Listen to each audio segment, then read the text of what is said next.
Okay, so we are now live, and you are up on the screen along with the questions box in case anything comes through. And so we'll just do a brief introduction of all the folks who are here physically. Can you hear us okay? Yep, I can hear you. Okay, and I'll turn you up a little bit. So we'll just go around and do a brief introduction of the folks that are here, and then, like I said, we should have folks joining us online as well. So, but yeah, all right. Thanks to everyone for coming through. Yeah, so you just want to start over here? Yeah. Hi, my name is Glenn, and I work at the African Art Museum Education Department. Yeah. And if you have any specific projects that you're working on that you'd be interested in them talking about, like whether you're focusing on mobile apps or games or something like that, that's helpful for them to know too. I'm focusing on mobile apps and mobile web. Okay. Mike Tuttle, Web Services Division.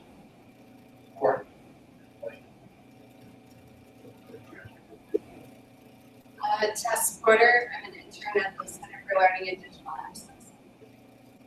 Hi. Morning, I'm David Weinstein. I'm at the National Endowment for the Humanities. I'm in person. We fund a lot of the kinds of projects we do. Thanks. Hello. Hi, I'm Charles Chen. I'm a developer at the International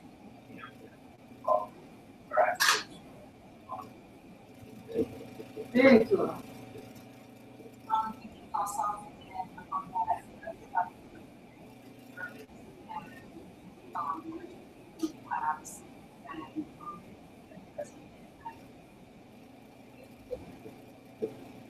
Hi, nice to meet you. I'm also work with DP and I'm interested in mobile. Hello. Okay. And yeah, and we already have a few viewers online. I'm going to do the dial-in call too, but why don't you go ahead and introduce yourself? All right. Well, nice to meet all of you. Some of you, it was a little hard to hear names and specific job roles, so if I have questions, that's the reason why. My name is Heidi Klessig, and I'm with Balance Studios. We are a digital media production facility located in Green Bay, Wisconsin. We have 4 core divisions. Our first division is anything interactive, so we do design and development of touchscreen kiosks, multi-gestural screens, iPad, Android applications, pretty much anything having to do with code. Our second division is our animation division, and that is anything from 2D to 3D animation, as photoreal as artifact recreation, as cartoony as Pixar type animation. We have a motion media department, so that's anything having to do with film, whether it be green screen filming, visual effects. We do a lot of welcome to the museum, here's what you'll find here, videos for apps and touchscreens. And our fourth division is augmented reality. Are you guys familiar with the technology? Yeah, I think we have. You guys hear me now? Do you have a headset? It's a lot of background noise picking up. Can you hear? We're having some audio issues. Okay. Do you have a headset, or can you maybe move a little closer to the computer that you're at? Sure, I do not have a headset, but I'm pretty close. Is this any better? Is that any better for y'all? I will try that. She doesn't have a headset. No, she doesn't. Yeah. And I can take this. I could take these speakers off because we're getting some reverb from them. You want to try again now? Is this any better? That's a lot better. Okay, that's my fault then. Okay. All right, guys. Do you want me to what part did you miss out so I can? Well, I think maybe back up for the last maybe 2 minutes, so we can hear you much better now.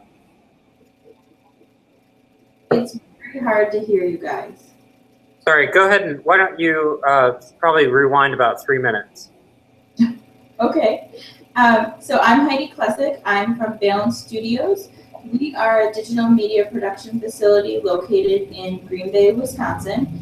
And we do quite a bit of work with different museums and clients all over the country, as well as all over the world. We have 4 core divisions. Our first division is anything interactive, whether it be design development of touchscreen kiosks, multi-gestural screens, app development, whether it be iPhone, iPad, Android. We do standard app development as well as games. So pretty much anything having to do with code. Our second division is animation, so we can do 2D or 3D animation, as photoreal as artifact recreation, or as cartoony as Pixar type animation.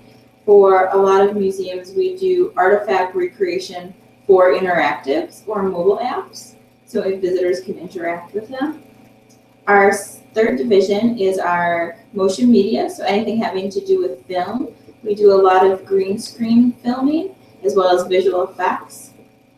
And the fourth division is augmented reality. Are you guys familiar with the technology? Yeah.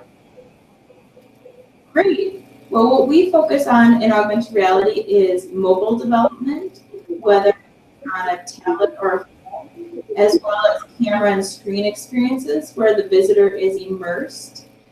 We've been doing augmented reality for quite a few years and have done anything from interactive games where the visitor actually takes a photo of themselves and becomes part of the game for the North Carolina Aquarium at Fort Fisher, to where visitors can actually interact with game objects and use their hands to grab fish and learn about which fish are invasive and which fish are good for the lake. So a lot of different fun things. So that's us in a little nutshell.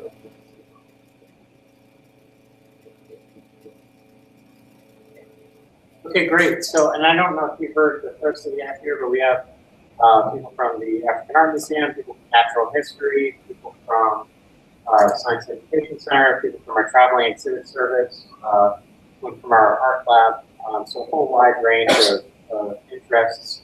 A lot of them focused on mobile, though. I think it was fair to say there's a lot of interest in finance as well. I don't want to speak for anyone.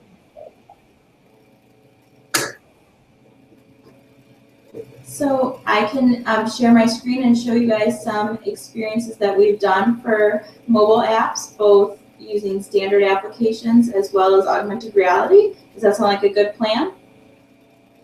Yeah, that sounds great. All right, let me share my screen.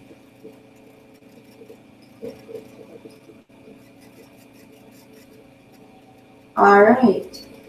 So the first application that I want to show you guys is actually a mobile website that we created for the Abraham Lincoln Museum. Can you guys see that? Yeah, it's not the best quality, but yeah. Is the screen really pixely, or? We can't read the text, but we can see the images and all. Okay, so I'll tell you what the text says. So we created an app or a mobile website that they can download and create into an app for the Abraham Lincoln Presidential Library and Museum.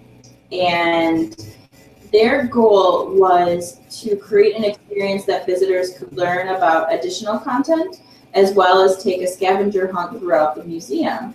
And all of the information in this entire application is formatted and deployed through a custom content management system. So the museum is able to update the questions, the exhibit, extended content, all on their own. And the cool thing is that every time you take the scavenger hunt, you get a different set of questions because it's randomized depending on level. And it's programmed so the visitor always goes in the order of their guide.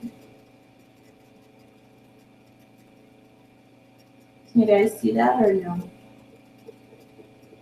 Yes, you can see it. I have one quick question. You said it's a custom CMS.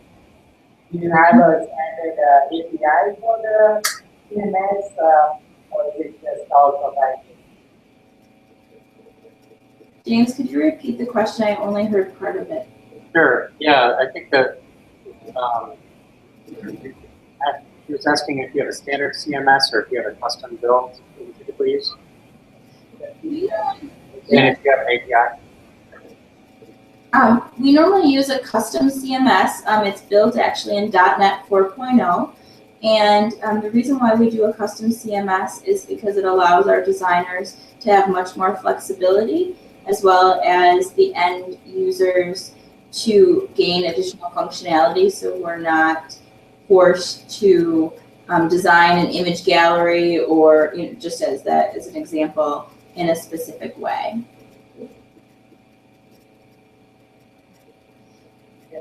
Other questions? Okay, go ahead. All right. Well, I'm going to open up another example for you guys to take a look at. This one we did for the Creation Museum, and I'm going to play this video so you can see it in action. It's an app that we created that utilizes the Dragonfly fossil as an image target, and visitors are able to see the dragonfly come to life. The next version of this application that we're working on right now is where visitors can actually interact with the dragonfly on screen.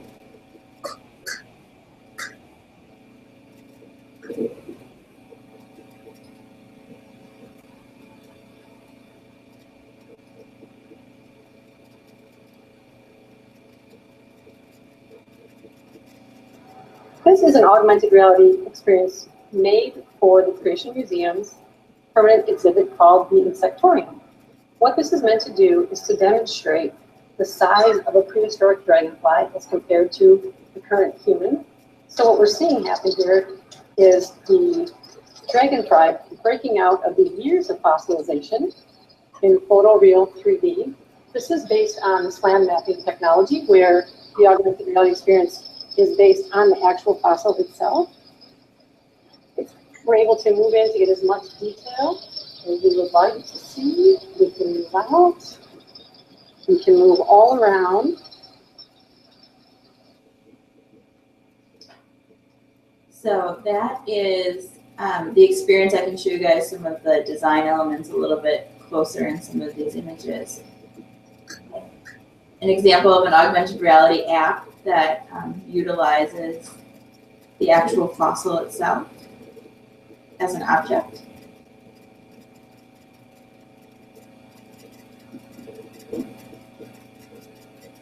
Any questions on that one? Yeah, that's really cool. We have something a little bit similar with our Skin and Bones app. I don't know if you see that one.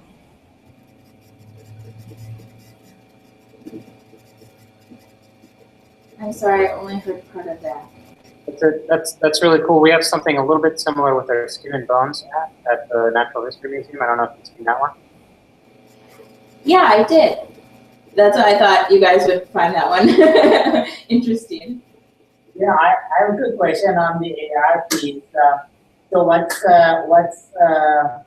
for the future? I mean, this is pretty cool, but what are you guys working on in the next version, and what kind of new things that you're adding to the AR piece? So the question was, you know, what are you working on in the future? What's your next? This is really cool, but what's next for you all with AR? With AR, oh, a lot of really cool things. Let me show you. These are camera and screen experiences. So they utilize a sensor camera, and we've developed a platform called Arena, and it immerses visitors in this 360-degree platform that allows them to interact with game objects, with pretty much anything that you could think of. The first example that I'm going to show you guys is for the Imagination Zone. We created a suite of 6 games for kids bounce houses. They have a franchise called Pump It Up. And so this is available at 12 Pump It Up locations throughout the United States. And kids are able to move forward, backwards, left and right, and interact with the different elements of the games. So this is a video to show you one of the focus group tests.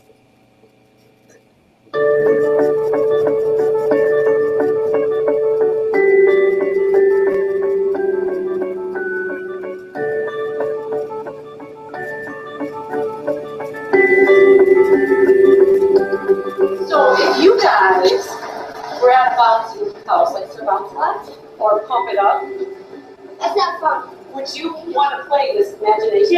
Yeah. For like birthday parties? Yeah. Yeah.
So that is showing the technology for the kids bounce houses Pump It Up. This second example is actually at a museum in Port Washington, Wisconsin. We've done 7 interactives for their new museum, and this one is using the volumetric augmented reality platform Arena, and it teaches kids about sorting fish that are native as well as invasive to the lake.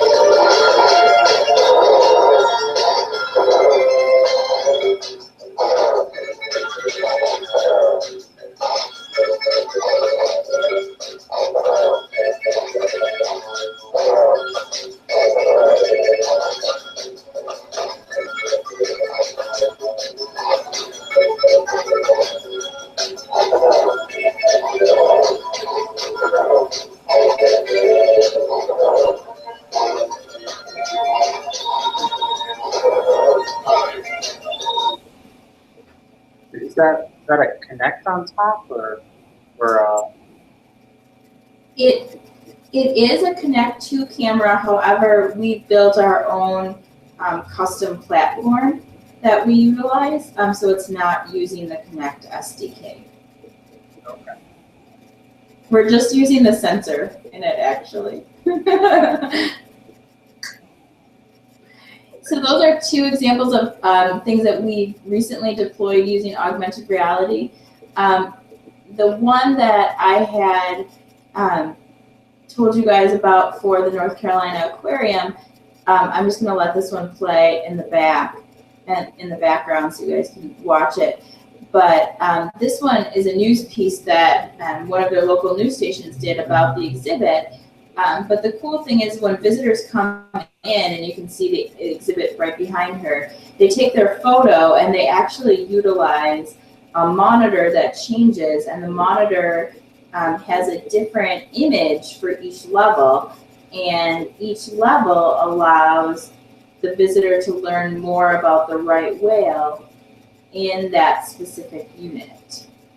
So whether they are learning about their navigation patterns, or they learn about their velocity patterns, you know, all of the interactive gives them what the right whale goes through in one lifespan in an augmented reality app.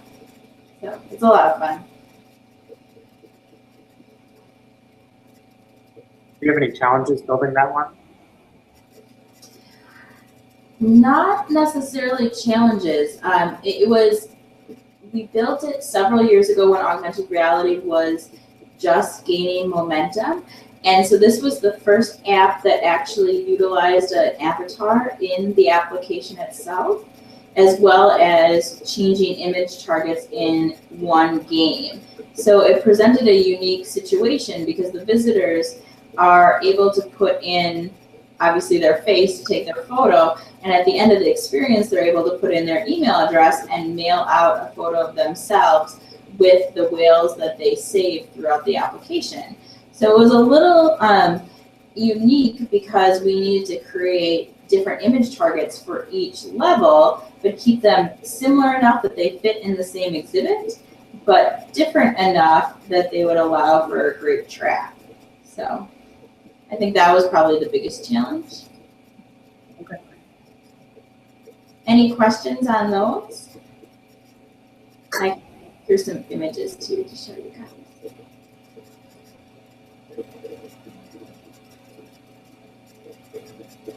So there you see his face is inside the cinematic. One of them levels talks about entanglement, how the NOAA researchers normally unentangled whales. Another cinematic. So. There's a question here. So I got one question. This actually is pretty cool.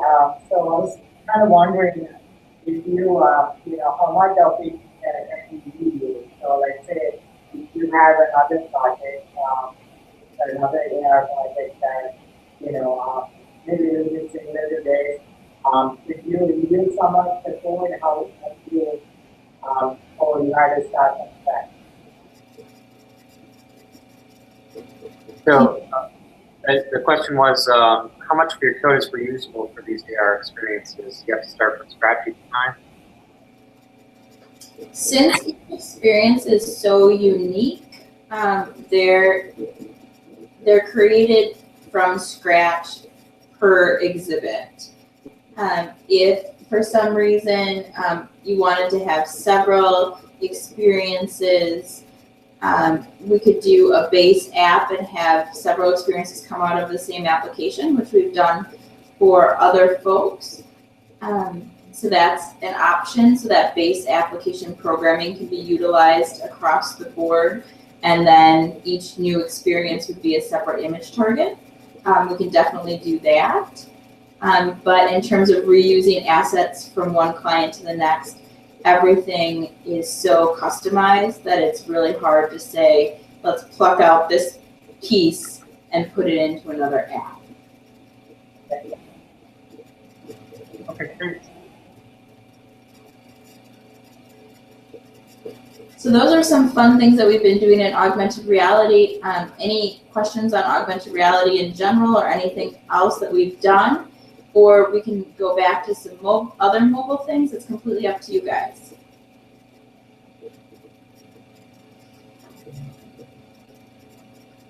I'm kind of curious about what your take is on AR or mobile platforms. I'm putting them together. If you see that as something that's going to be taken off in the future, or if it feels like something people can do only after the future. We've had very positive experiences using mobile devices, whether they be tablets or phones, and augmented reality for visitors. Whether it's a device stationary in the exhibit or it's a downloadable, there's a lot of great tools that we can allow visitors to have the best experience possible, from adding assets directly into the application to cloud serving information. We also created our own analytics platform called Illumin that is able to track every single piece that a visitor does if you'd like, and then all of that real-time data is pushed to a website with a secure username and password. And so I think that's been very helpful to see what areas of the campaign have been utilized and what areas maybe changes or modifications. Can you talk about some of the data just hold into that? Some of the data points that we collect? Yeah, of course. So each Lumen dashboard is customized based on the application. So for example, we just finished a mobile app for the Children's Museum of Indianapolis, and they wanted to track which of the 3 stories were read the most in the Storybook app that we created, and which of the games were played. So each story had its own game. And they also wanted to track if folks were listening or reading the stories in English or Arabic. And then we also did a geo map because the exhibit is actually starting not at the Children's Museum, it's traveling first and then going to the Children's Museum. So then we can see how many folks are using it, if they're downloading it on Apple or Android. So there's a lot of great data that we can grab, and it's all happening in the background of the app. I think analytics is great. I was just going to ask about it, so you already answered a lot of questions there. So, Folks have questions about it? Could you repeat that, James? Just saying that we were all planning on asking about analytics, so you beat us to the punch on it. So. Oh, good. Yeah, we love analytics here because it's great to take a look at what visitors are actually doing, what we think that they're doing. Is it verified? Is it not? You know, it's a great tool in many different regards. And any application that we build can use a Lumen as long as it can have internet access, unless you wanted it to be in a closed network, like on a local server that you guys have at the Smithsonian, then we would set it up so it would work only locally, so you would have to be on the network to access it. So both options are definitely possible. We've done it in both ways.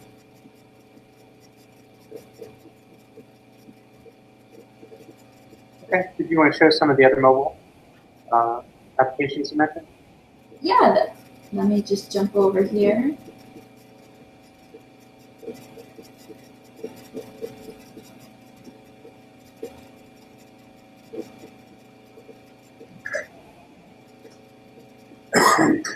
I'm actually going to show you this one in person. This one we did for the Detroit Institute of Arts, and it actually is on a Microsoft Surface tablet, and it's an app that allows visitors to customize a photo. So they get to select from one of these 9 photographs, and from there they're able to add filters, effects, resize the image, and then email it to themselves when they're done. And so we recreated Photoshop in regard and allowed visitors to think outside the box and determine what they would do as an artist. And their images are actually put on top of the exhibit. And so visitors that are watching can watch the spectator monitor and see what other folks are doing while they're playing around. So this one, you see the mouse on here. This one is actually a multi-touch, but I had them put the mouse on for me so I could show you.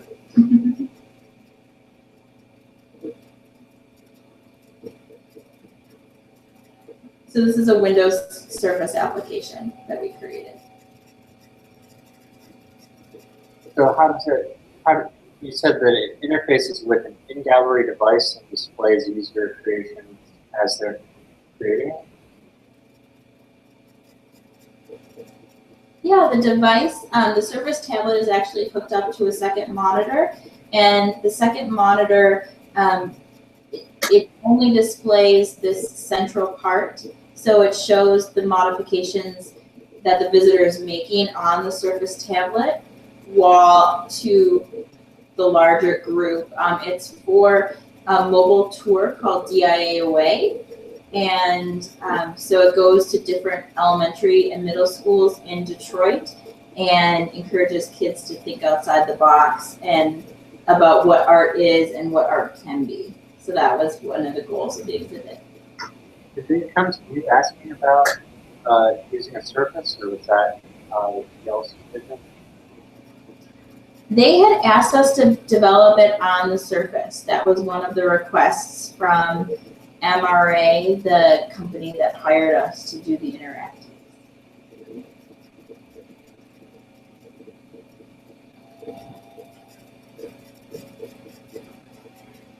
So that, any questions on this one? Otherwise, I'll jump to another one.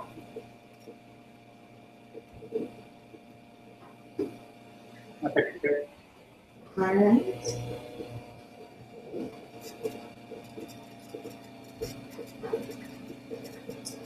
This one is a lot of fun. This one is immersing folks in an actual dive helmet. So there's 4 dive helmets on the wall at the Port Explorium, and visitors can come in and put their faces into the dive helmets, and as they put their faces into the dive helmets, shipwreck videos begin. So there's 4 videos. They're all played out on a mobile phone, and we're utilizing an app that is programmed that as soon as the light is occluded, the video begins. So it's a really fun experience because visitors are able to, quote unquote, see what they would see if they were diving in Lake Michigan. So that's a fun mobile app. Is that kind of similar to Google Cardboard? It is. It's a little similar to that, but the visitors don't need a special lens to look through. You know, it's right on the device itself.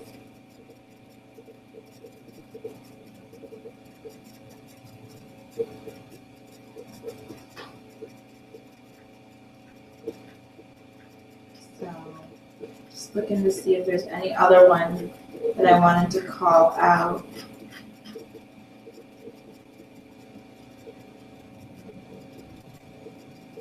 I have other mobile websites that we could go through if you guys wanted to.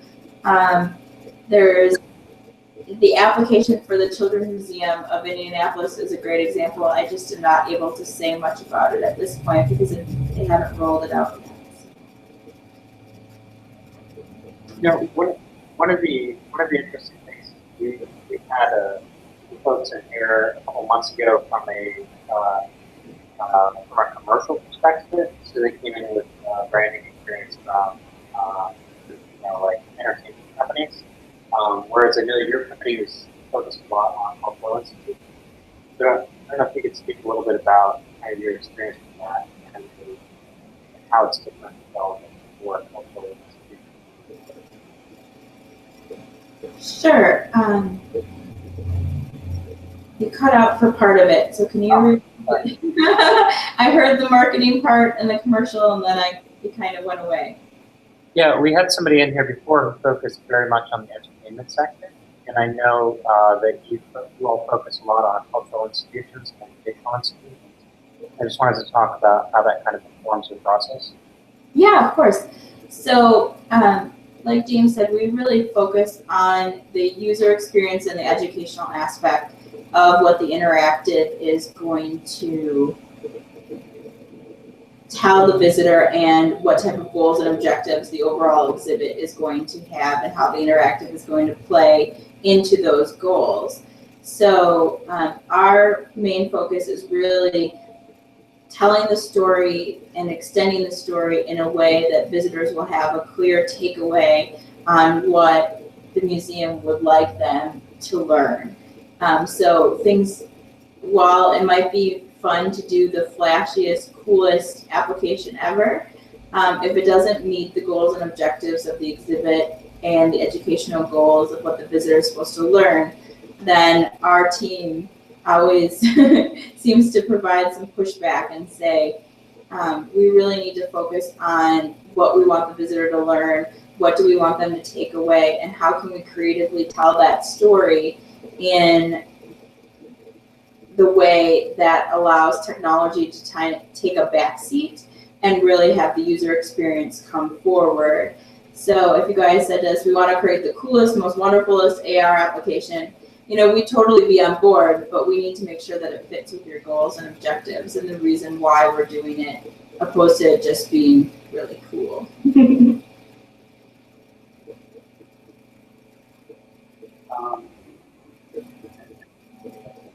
We all have some additional questions. We have about 20 minutes left, so let's open it up. This person about balanced queues in particular, or just about mobile or interactive development.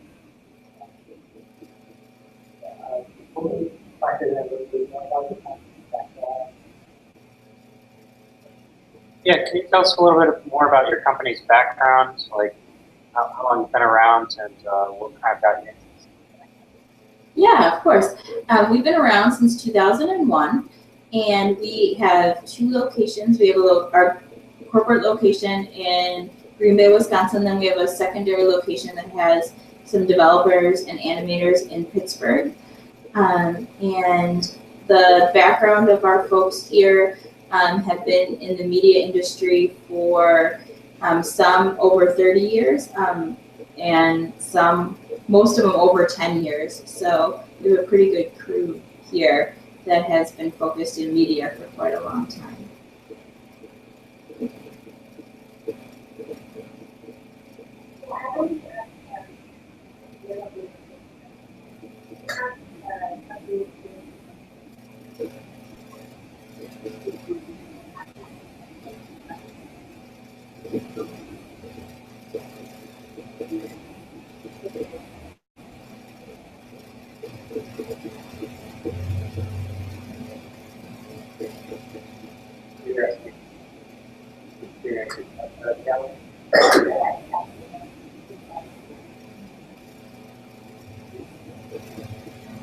So, I couldn't hear that one.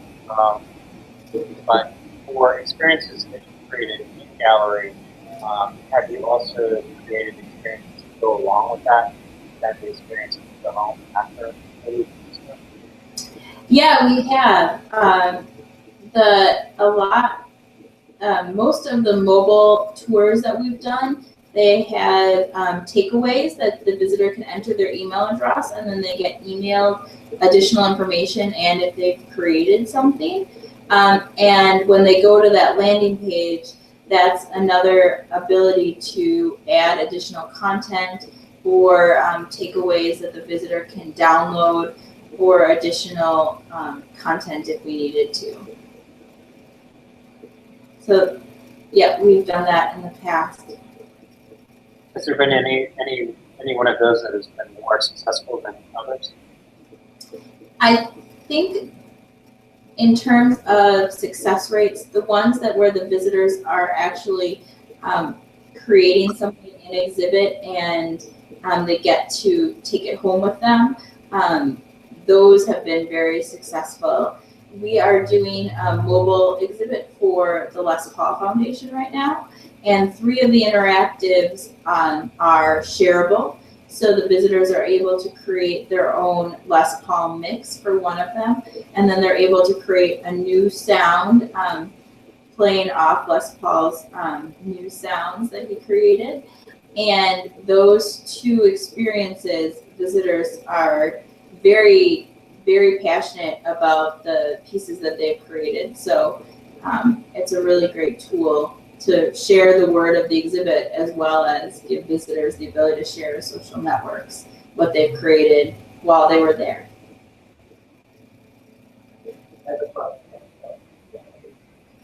Are you using your own AR software? Are you using, so the question was, are you using custom AR software or are you using commercial AR software for most of your applications? It depends on how you would like the application to be tracked, actually. So if we wanted a printed image target, we use Vuforia quite a bit. They have a great tool, and we're able to add custom code on top of it to make the tracking even better. If we're talking about something like an actual object and using SLAM mapping, a lot of that code is actually custom written in-house here. So it just depends on what the experience you'd like, and then it would depend on the platform.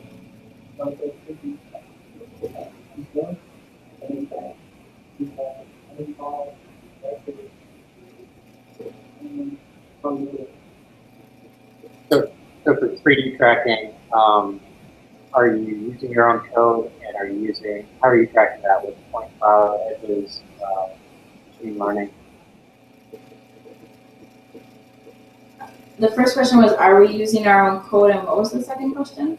For 3D tracking, and if so, what are the strategies you're using? They're using point clouds or edge detection, or some other type of machine learning algorithm. So we are using our own code. Our folks use a wide range of tools. A lot of the coding is done in C# or C++. So they do a lot of, we have folks that write custom code for those types of applications. We do have a testing platform that we can deploy applications to. And then we would set you guys up with access, and then you would have secure access to the application and be able to test it on the correct platform, whether it be an iPad, an Android tablet, a touchscreen, so on and so forth.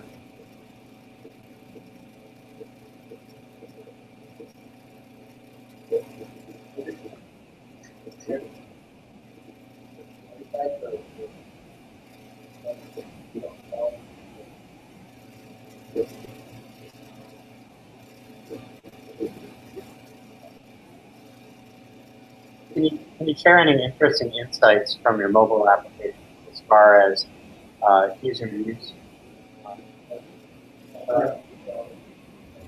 or from your metrics? Just looking at trends and things like that from user use. In terms of mobile app development, we like to start out and determine if there's a way to see what the demographic is doing. So should the app be available on iOS, Android, Windows phones? You know, we really try to see where we think visitors are going to be playing, and so we can optimize the experience for those platforms to begin with, and then expand out to the other platforms. A lot of the times we'll have to create the design so it can be scalable, because as you guys know, mobile phones come in a lot of different flavors, and we want the design to appear cohesive among all of the different devices. So a lot of that upfront discussion, out of upfront planning to make sure that as it's executed, it fits with the overall goals and the user demographic that you're hoping to attract, and what you want them to all be able to do and interact with. So after you've done this planning and then you've executed, have you noticed any kind of trends or situations that have then caused you to reassess what you were doing and make changes based on the analytics? I think that each individual interactive, you learn something at the end of the experience, and it's always great to take those learning moments and put them into the next interactive that you're doing. One thing that we've really found is that a lot of the Android devices, especially international Android devices, they actually push the latest iOS's faster than they do in the US. And so that has created an interesting dynamic to it. We have a lot of clients actually in Australia, and they're like, oh, we have the latest Android. And we're like, wait a second, it hasn't been deployed here yet. So that's been an interesting situation that we've been dealing with here. Is your code natively device independent or platform independent, or you handle it case by case based on your client? So for your code, I apologize because I'm realizing you're probably not, like a programmer for your company. But but for your code, is that platform? Do you develop it platform independent, or case by case, or is everything done native? It depends on what the end deployment method is. So if we have an application that's going to go out to both Android and iOS, then we start the core application in a format that we could deploy to both methods. And then there's custom coding on top of it for both applications. But we wait until we have an approved application, and let's say we pick Apple first and then Android is the secondary. We make sure it's all approved on Android and then, or Apple, and then we go to Android. So the additional coding that happens on top of it it's not like we have to develop two separate applications from the get-go. Does that make sense? Yeah. So it sounds like it's not maybe like a dependent, it's not just like custom code to choose where you can go. You have to customize for each operating system, right? Yep, customized for each operating system. We don't use anything like Adobe Air, where it exports out to both applications. We found that it's very limited in functionality in terms of what our clients are wanting and needing. So a lot of it is really customization that we do.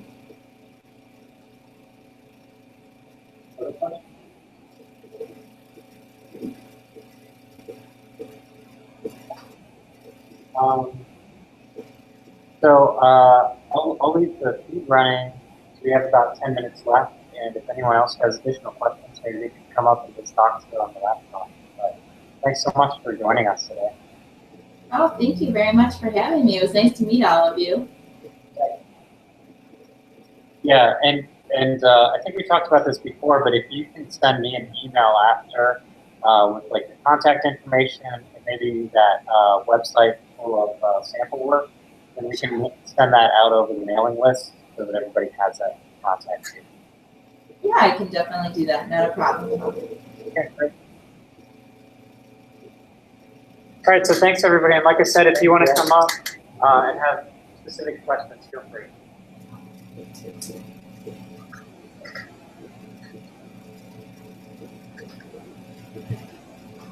So, thanks again, and I'm so sorry about the tech stuff. We tried to get as much of it figured out in advance as we could.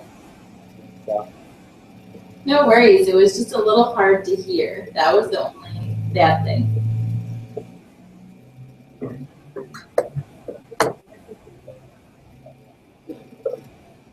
So, in fact, I have one more question. This is Ajit from Sites. Some of the work that you did, you could really see it very well. And if you could send us the links to those, that would be awesome too. Anything that you can share so we can kind of play with it a little bit? Yeah, of course. I can definitely do that. Awesome. All right. Thank you very much. Thanks. It was very nice to meet you. Thank you, sir. Yeah, for sure.